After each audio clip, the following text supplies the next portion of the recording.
اور ان کو ہمارے خدا کے لیے ایک بادشاہی اور کاہن بنا دیا، اور وہ زمین پر بادشاہی کرتے ہیں۔ اور جب میں نے نگاہ کی تو اس تخت اور ان جانداروں اور بزرگوں کے گرد گرد بہت سے فرشتوں کی آواز سنی، جن کا شمار لاکھوں اور کروڑوں تھا، اور وہ بلند آواز سے کہتے تھے کہ ذبح کیا ہوا برہ ہی قدرت اور دولت اور حکمت اور طاقت اور عزت اور تمجید اور حمد کے لائق ہے۔ پھر میں نے آسمان اور زمین کے نیچے کی اوپر کی اور سمندر کی سب مخلوقات کو، یعنی سب چیزوں کو جو ان میں ہیں، یہ کہتے سنا کہ جو تخت پر بیٹھا ہے اس کی اور برہ کی حمد اور عزت اور تمجید اور سلطنت عبدالآباد رہے۔ اور چاروں جانداروں نے آمین کہا، اور بزرگوں نے گر کر سجدہ کیا، آمین۔ پیارے عزیزو، مکاشفہ کی کتاب در حقیقت ہمارے منجی خداوند یسوع مسیح اور کلیسیا کی فتح کی کتاب ہے۔ کلیسیا جو اپنے منجی یسوع مسیح کی وجہ سے فاتح بن گئی ہے، ان کو اس کتاب کے آخر میں آپ دیکھیں گے کہ بادشاہی ملتی نظر آئے گی، جس کا ذکر اس 5ویں باب میں بھی کیا گیا ہے۔ پیارے عزیزو، جو پہلی آیت ہے 5ویں باب کی، وہ یہ ظاہر کرتی ہے کہ یوحنا عارف کیا دیکھتے ہیں کہ جو تخت پر بیٹھا تھا اس کے دانے ہاتھ میں کتاب ہے جو اندر اور باہر سے لکھی ہوئی تھی، اور اسے 7 مہریں لگا کر بند کیا گیا تھا۔ اور پھر ایک زور اور فرشتہ کو بلند آواز سے یہ منادی کرتے سنا گیا، دیکھا گیا کہ جو یہ منادی کر رہا ہے کہ کون اس کتاب کو کھولنے اور اس کی مہریں توڑنے کے لائق ہے۔ بلکہ تیسری آیت تو یہ بھی کہتی ہے کہ زمین کے نیچے بھی کوئی اس جو مخلوقات ہیں ان میں سے بھی کوئی اس لائق نہیں نکلا۔ آسمان اور زمین کے نیچے بھی کوئی بھی ایک بھی ایسی شخصیت نہیں نکلی جو اس کتاب کو کھولے اور اس کی مہریں توڑے، تو دور کی بات ہے، اس پر نظر کرنے کے لائق ہی نہیں نکلے۔ جیسا میں پہلے ہی شروع میں بتا چکا ہوں کہ یہ کتاب روئے زمین کے انسانوں اور زمین کے فیوچر کی کتاب ہے۔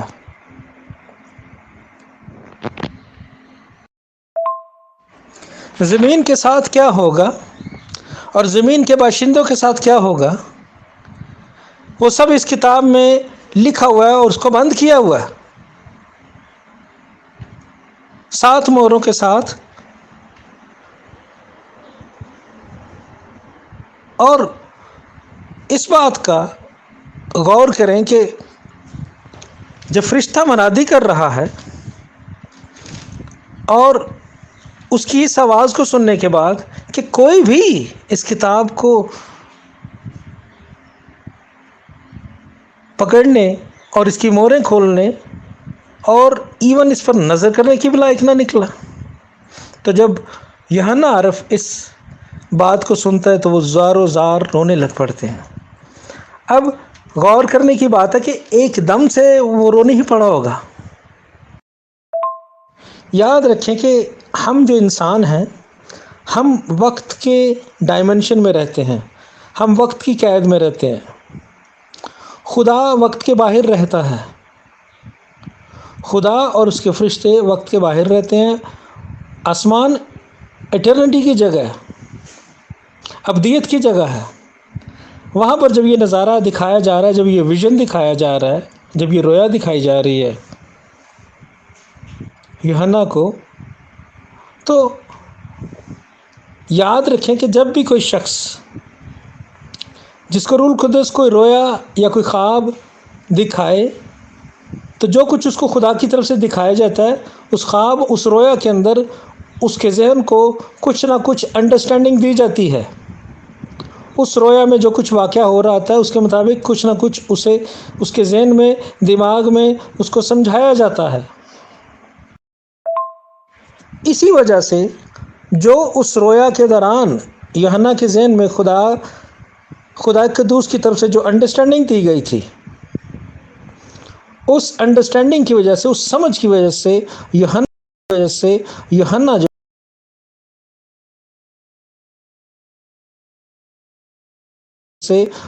جو ہے وہ زار و قطار رونے لگ پڑا۔ کیوں کہ میں یہ سمجھتا ہوں کہ جب فرشتہ نے یہ منادی کی تو کچھ وقت ضرور وہاں پر ہوگا، ایک چھوٹا سا وقفہ، پوز ضرور ہوگا، لیکن پھر جب فرشتے نے پکارا تیسری آیت میں کہ کوئی بھی اس کتاب کو دیکھنے اور پکڑنے اور اس کی مہریں کھولنے کے لائق نہ نکلا، تو جب یہ بات ہوتی ہے تو یوحنا جو ہے نا وہ رونے لگ پڑتا ہے۔ در حقیقت یہ کتاب کی سمجھ آ گئی تھی اسی رویا کے دوران، اسی منظر کو دیکھتے ہوئے یوحنا کو، کہ اس کتاب میں زمین کے لوگوں کا مستقبل چھپا ہوا ہے، نسل انسانی کا مستقبل چھپا ہوا ہے۔ اس لیے وہ زار و قطار رونے لگ پڑتا ہے۔ زار و قطار رونے کا یہ جو لفظ استعمال ہوا ہے نا، یہ بڑا اہم لفظ ہے کہ وہ تھوڑا سا نہیں رویا، وہ بہت دل کھول کر غمگینی کی حد تک جانے والا جو رونا ہے وہ اس کی روح میں آ گیا۔ میں ہوا ہے، اس بات کو ظاہر کرتا ہے کہ یوحنا کی روح، یوحنا کا یہاں پر زار زار رونا جس کا ذکر چوتھی آیت میں ہوا ہے، اس بات کو ظاہر کرتا ہے کہ یوحنا کی روح کس قدر غمگین ہو گئی ہوگی اس بات کو سن کر کہ کوئی بھی اس کتاب کو کھول نہیں سکتا۔ غمگینی، اداسی اور مایوسی کی جو انتہا ہے اس کو چھو لینے والی بات تھی وہ، کہ کوئی اس کتاب کو کھول نہیں سکتا۔ اور یہ بات سننے کے بعد یوحنا غمگین ترین ہو گیا کہ اب انسانوں کا مستقبل کیا ہوگا، اس لیے وہ زار زار رونے لگ پڑا۔ پیارے عزیزو، یوحنا عارف کو روح میں اس وقت ساری سمجھ آ گئی تھی کہ انسان جو اپنے پہلے ماں باپ آدم اور حوا کی غلطی کی وجہ سے اپنی حکومت اور اختیار کو کھو چکا ہے ابلیس کے ہاتھوں، اور ابلیس کو اپنا اختیار دے چکا ہے، اس لیے وہ غمگین ہو رہا ہے کہ اب کون اس اختیار کو ختم کرے گا۔ پیارے عزیزو، یاد رکھیں کہ آدم اور حوا کو جب خدا نے تخلیق کیا تو پیدائش کی کتاب پہلے باب کی 28ویں آیت میں لکھا ہے کہ خدا نے انہیں کہا کہ تم پھلو اور بڑھو اور زمین کو معمور و محکوم کرو، کہ پھلو اور بڑھو یعنی تمہاری تعداد بڑھے، تم بچے پیدا کرو اور اپنی نسلیں پیدا کر کے زمین کو معمور کر دو اپنی نسلوں سے، اور محکوم کرو یعنی حکومت کرو، زمین پر تمہاری حکومت ہو۔ آسان لفظوں میں کہ خدا نے زمین کا حاکم آدم کو بنا دیا تھا۔ یاد رکھیں کہ پہلے 5 دنوں میں سب کچھ اس نے بنایا، اور چھٹے دن جب آدم کو بنایا پہلے اس کا گھر تیار کر لیا زمین۔ میں یہ کہتا ہوں کہ پہلے خدا نے اس کے لیے گھر بنایا اور پھر آدم کو بنایا۔ آدم کو بنانے کا جو آئیڈیا، جو خیال خدا کے دل کے اندر تھا، اس نے کہا کہ میں اس کو بناؤں گا لیکن اس سے پہلے اس کا گھر بناؤں گا۔ تو زمین کو اتنا خوبصورت، شاندار، ہرا بھرا، بہترین بنا کر پھر خدا نے آدم کو بنایا اور اس کو کہا کہ اب تو اس کا حاکم ہے۔ زبور کی کتاب اس کا 115واں جو زبور ہے اس میں لکھا ہے کہ آسمان تو خدا کا آسمان ہے لیکن زمین اس نے بنی آدم کو دی ہے، یہ ہمارا گھر ہے، اس پر ہماری حکومت خدا نے قائم کی تھی، لیکن آدم اور حوا کی غلطی کی وجہ سے یہ حاکمیت ابلیس کو مل گئی۔ ہم یہ کیسے جان سکتے ہیں کہ یہ حاکمیت پھر ابلیس کے پاس چلی گئی تھی؟ کیا کلام خدا میں کوئی ایسی آیت، کوئی ایسا ذکر موجود ہے جو اس بات کو ثابت کر سکے؟ تو پیارے عزیزوں، میں آپ کے سامنے مسیح یسوع سے زیادہ اوتھینٹک بات کس کی ہو سکتی ہے؟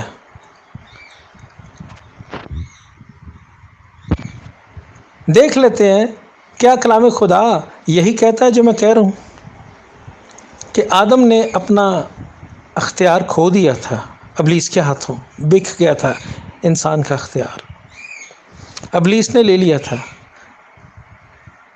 دھوکے سے، فراڈ سے، جھوٹ بول کر، انسان کو بہکا کر انسان کے ہاتھوں سے اس نے حکومت چھین لی تھی۔ میں اور زیادہ وضاحت کر دیتا ہوں اس بات کی۔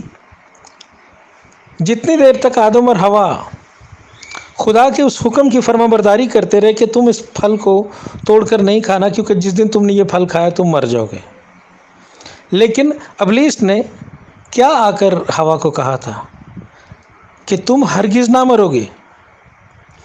اس کا یہ کہنا کہ تم ہرگز نہ مرو گے، اس بات کو ان کے دل میں، ان کی سوچوں میں ڈالنے کا آغاز تھا کہ خدا جھوٹ بول رہا ہے، تم ہرگز نہ مرو گے، خدا نے جھوٹ بولا ہے تم سے۔ در حقیقت وہ ان سے یہی کہہ رہا تھا کہ خدا نے جھوٹ بولا ہے کہ تم ہرگز نہیں مرو گے، تمہیں کچھ بھی نہیں ہوگا، تم زندہ رہو گے ہمیشہ تک۔ اس نے ان کو جھوٹ بولا، اور دکھ کی، تکلیف کی بات یہ ہے، افسوس کی بات یہ ہے کہ حوا نے اسی کے کہنے کو سچ سمجھا۔ سمجھنے کی بات یہ ہے کہ پہلے وہ خدا پر ایمان رکھتے تھے، خدا کی بات کو سچ سمجھتے تھے، اب انہوں نے ابلیس کی بات کو سچ سمجھ لیا کہ ہم ہرگز نہیں مریں گے اور خدا کی مانند نیک و بد کے جاننے والے بن جائیں گے۔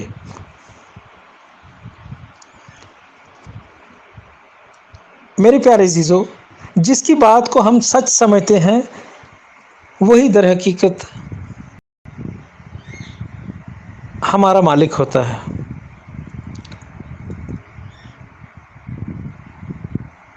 اب نسل انسانی اس بات سے آگے خود بخود ابلیس کے اختیار میں چلی گئی، کیونکہ انہوں نے اس کی بات کو سچ جان لیا اور خدا کی بات کو رد کر دیا جو سچ اور حقیقت تھی،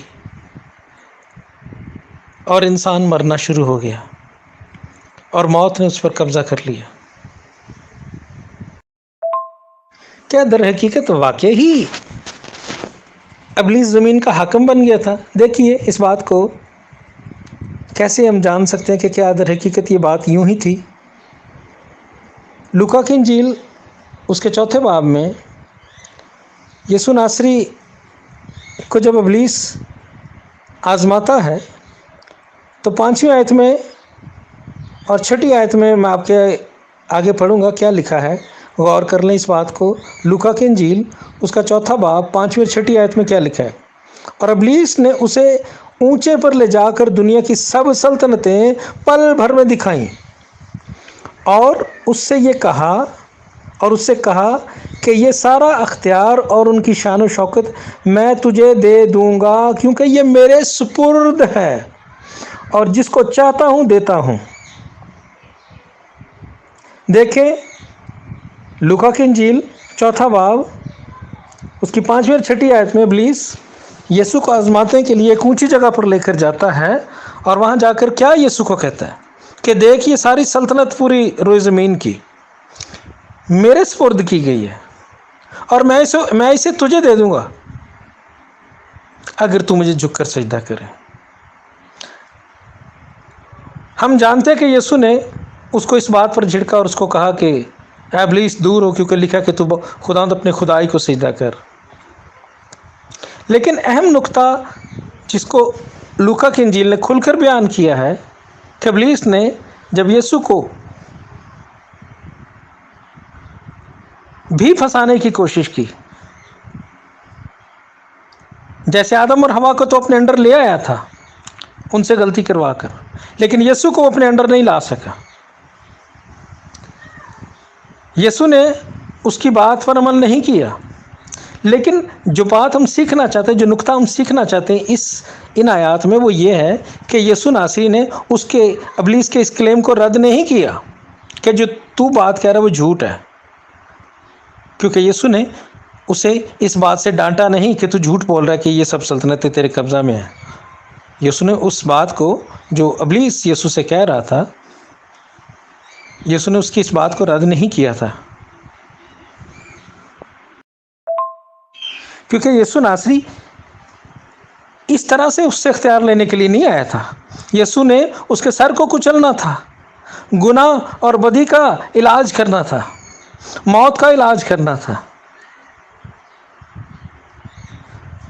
موت کے ڈنک کو یسوع نے ختم کرنا تھا،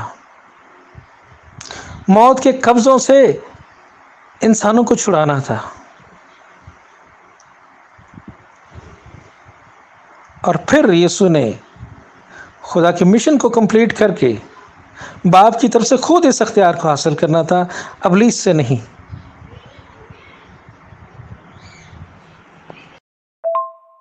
لہٰذا لوکا کی انجیل کے 4 باب میں ہم نے یہ دیکھا ہے کہ یسوع نے ابلیس کے اس کلیم کو رد نہیں کیا کہ وہ زمین پر حاکم ہے اس وقت۔ یوحنا کی انجیل کے 12ویں باب میں بھی ہم دیکھتے ہیں کہ یسوع ابلیس کی حاکمیت کی بات کرتے ہوئے ہمیں نظر آتے ہیں، جو زمین پر اس کے پاس اختیار ہے، اس کی بات کرتے ہوئے یسوع ناصری یہ بیان کر رہے ہیں۔ یوحنا کی انجیل کے 12ویں باب کی 31ویں آیت میں لکھا ہے، یسوع نے کہا کہ اب دنیا کی عدالت کی جاتی ہے، اب دنیا کا سردار نکال دیا جائے گا۔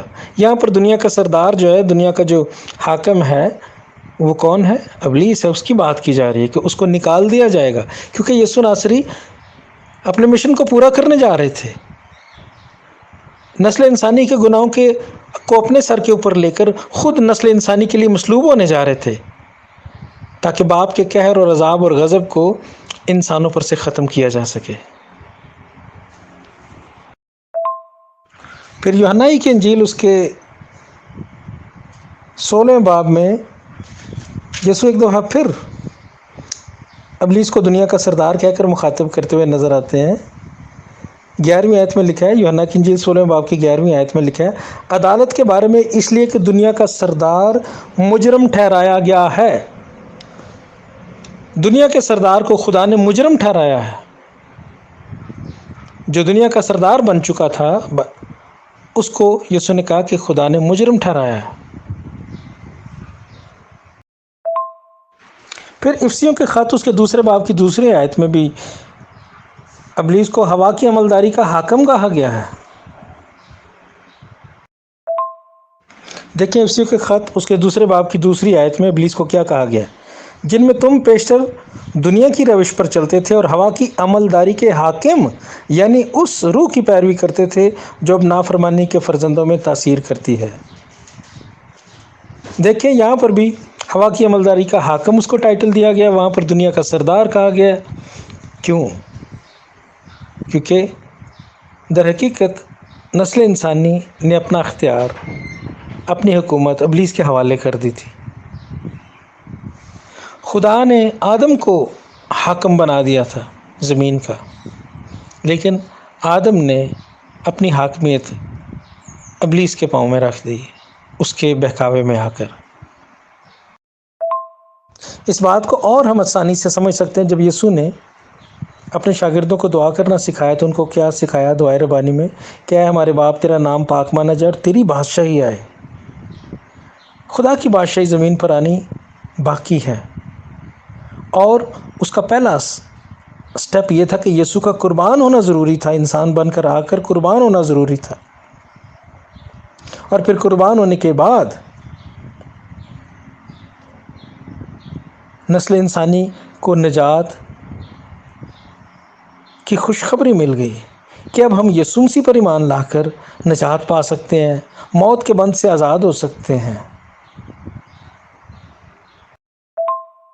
اس لیے یوحنا عارف کو روح میں یہ انڈرسٹینڈنگ ضرور اس کے اندر موجود ہوگی، جس کی وجہ سے وہ زاروں قطار رونے لگ پڑا کہ اس ابلیس کا، اس دنیا کے سردار کا اینڈ کیسے ہوگا اگر یہ کتاب، اس کی موریں نہیں کھلیں گی تو۔ اور یوحنا اس قدر روح میں بےتاب ہو کر رو رہا ہوگا کہ 24 بزرگوں میں سے ایک بزرگ نے آگے بڑھ کر اس کو آ کر چپ کرایا اور اس کو تسلی دی کہ رک جا، رونا بند کر دے۔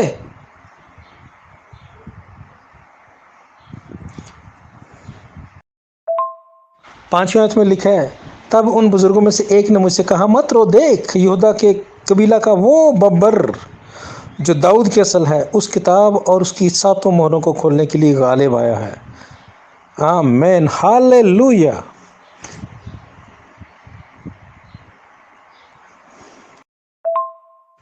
پیارے عزیزو،